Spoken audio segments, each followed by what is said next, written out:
Hi guys, இது உங்கள் தருமபுரியின் மக்கள் மகன் யூடியூப் சேனல். ஸோ இன்றைக்கி நம்ம வீடியோவில் பார்த்தீங்கன்னா ஒரு முக்கியமான விஷயம் பற்றி தான் பேச போகிறோம். ஸோ அது என்னன்னு பார்த்தீங்கன்னா, எங்கள் ஊர் பார்த்தீங்கன்னா தருமபுரி மாவட்டம் பெண்ணாகர வட்டம் பத்ரலி பஞ்சாயத்து பூச்சூர். ஸோ அதே மாதிரி பார்த்தீங்கன்னா இந்த பதிவு வந்து எங்கள் ஊருக்கு மட்டும் இல்லை, ஸோ எல்லா ஊருக்கும் சேர்த்து தான். ஸோ அப்படியே எனக்கு பின்னாடி பாருங்கள், எங்கள் ஊர் ஆறு இருக்கா. ஸோ நல்லா பார்த்துக்கோங்க, ஆறு இருக்கா. அதே மாதிரி பார்த்தீங்கன்னா எங்கள் ஏரியா சைடு அடிக்கடிக்க வந்து மழை பெய்யும்.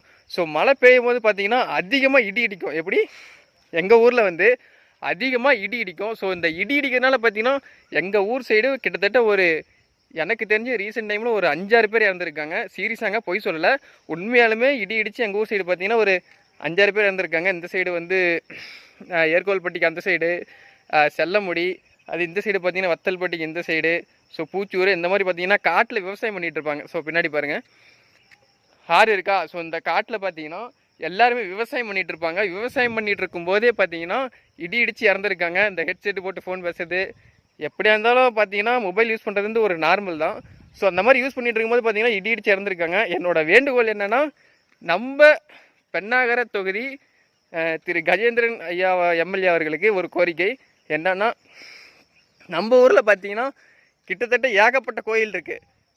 ஏர்கோல்பட்டி, பூச்சூர், வத்தல்பட்டி, அதே மாதிரி பார்த்திங்கன்னா சித்திரப்பட்டி, இந்த மாதிரி பார்த்திங்கன்னா ஊருக்கு நிறைய கோவில் இருக்குது. ஸோ அந்த கோவிலில் வந்து ஒரு இடி தாங்கி வைக்கணும் அப்படின்னு சொல்லி நான் கேட்டுக்கொள்கிறேன். ஏன்னா அதனால் பார்த்திங்கன்னா இங்கே நிறைய மக்கள் வந்து அந்த பாதிப்பிலிருந்து மீண்டு வருவாங்க அப்படின்னு சொல்லிட்டு நான் அந்த ஒரு கோரிக்கை வைக்கிறேன். விஜய் உங்க விஜய் உயிர் வரனா